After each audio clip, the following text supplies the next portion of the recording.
dans un pays, l'armée est parfois le problème, elle est aussi la solution.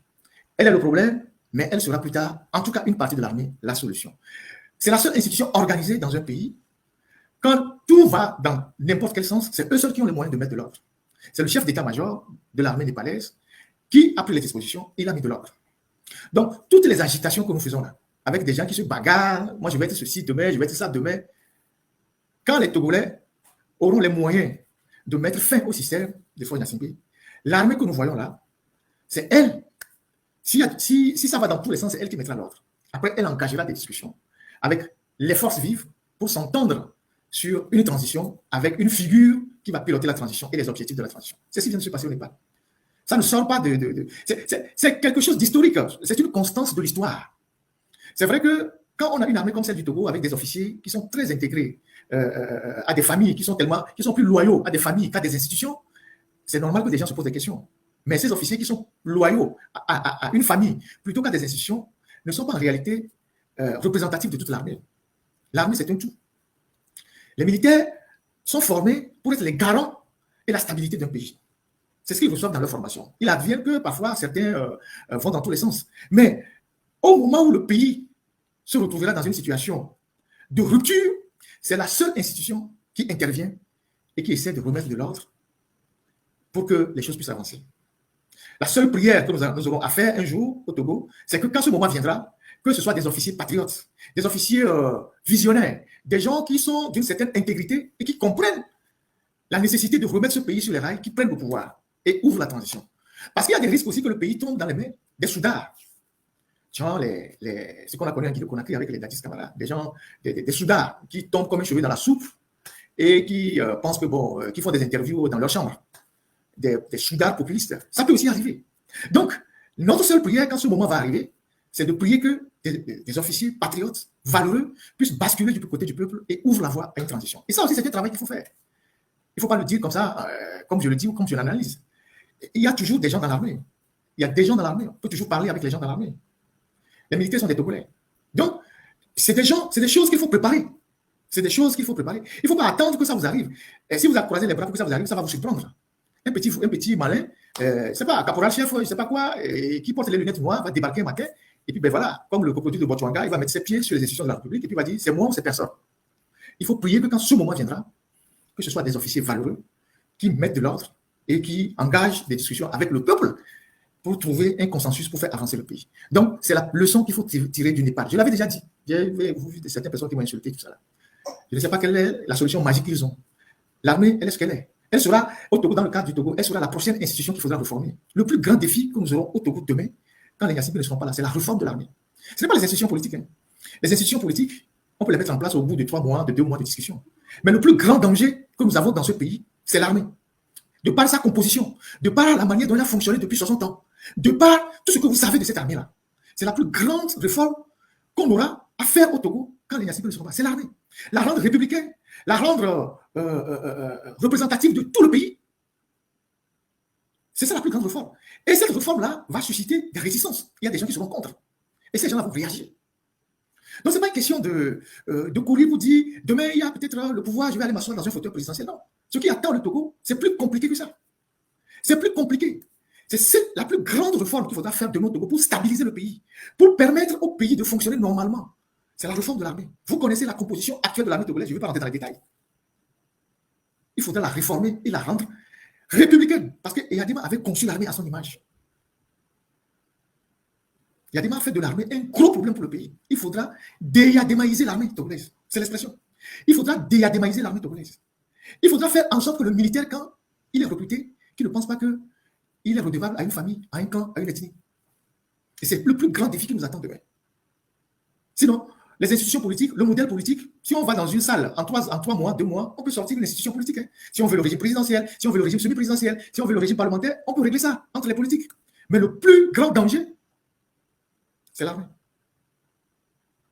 Voilà ce que j'ai à dire sur le Népal. Donc, voilà la plus grande leçon sur le Népal, c'est ça. Tout ce brouhaha, ce tori-bouri là. Dromi. Eglo, alo dromi. Kola wodo nusu alo nyonde jike miaku mingba lewade Nyato mi dongo go mvire ni mle jibe mada pao. Adro mi ko la ole do le kebe nyonji. Alo le kebe nyu suke miaku mi ngbale wade. Eye le nyu ko la ko a. Ako. Ni le gbon ba ve le si gbogbo ato le palo me ako alo aple nu yeye wo lo. E chan le me yavo mi yeye nto gbon mle. Nu kem le gbon wade. Ne miaku do nu su le mi ngbalo. Ngba ni son to wo. Nkeke masuton ave jinu subu hoho. Alo wo nu so ave jinyonde. Be so le yele de photo alo awo video so dari réseau ji WhatsApp ji be ame ya ne po me hoho ne po ne ba ve ya ole wo nu ku won to do ko we nu ko ro la ware ye nyibe ai jiga oken gbora jiga mi apata mi nye be wo na do e ji do von de e do akonkare e don ton to de ko la wo yo la vu ado kencha no lo wo do la hoga no hoga ni alo le tufe no nyere ni alo le podo alo le pogale nu ko le same nde pepe ko la gbe obe la han gaba na wa mi nde pepe o mi se nken le gbon agon me anyere jade ntonton na wodo ne gavire la si o ni o la jira do ko do o la ko a jemi a bobo ezena la mentinto lekebe nyusu lekebe nyonu ne kpowa ne amenton gba kpo nto chonwa mukane jibe hu odo lesi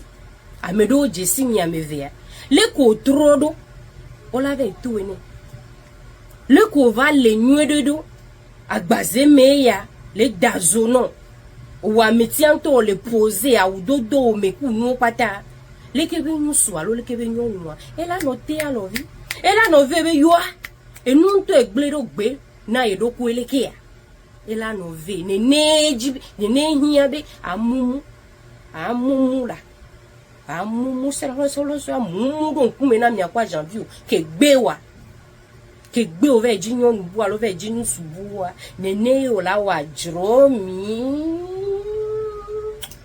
don kume ne won ave jinu su de hoho npo ko sirare po npo wetrire pe popo wa ajinu su hoho ajinyon hoho be ya so duro nkumene ya vengeance fofo dada e dolo do po nto ja mana do ko lo ne nya over miano pe miano no be nkum miano to mumu ayele nyibele ko ajuro miele nyinko ji dori ne sukulu be ya yu atrova do ko me adidi ano poser ano leke bi nuswa ela non regrette kaka soida alo lekebe nyon nene benyewa misia ezande.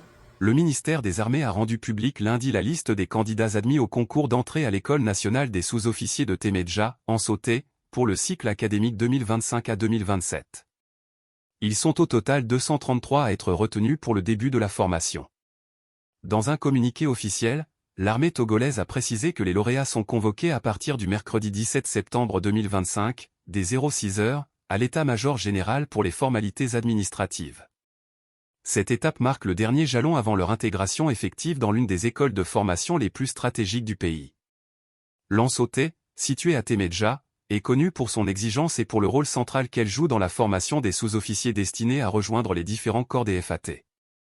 Les candidats admis y suivront un programme intensif mêlant instruction militaire, discipline physique et cours académiques. Les autorités militaires rappellent que tout candidat absent à l'appel sera considéré comme démissionnaire, et sa place attribuée à un candidat sur liste complémentaire. Une mesure destinée à garantir la rigueur et le sérieux de la procédure. L'ouverture de chaque promotion à l'Ansauté suscite un vif intérêt au Togo, tant le besoin en ressources humaines qualifiées reste crucial dans un contexte sécuritaire marqué par les menaces transfrontalières et l'opération Kounjouaré au nord du pays.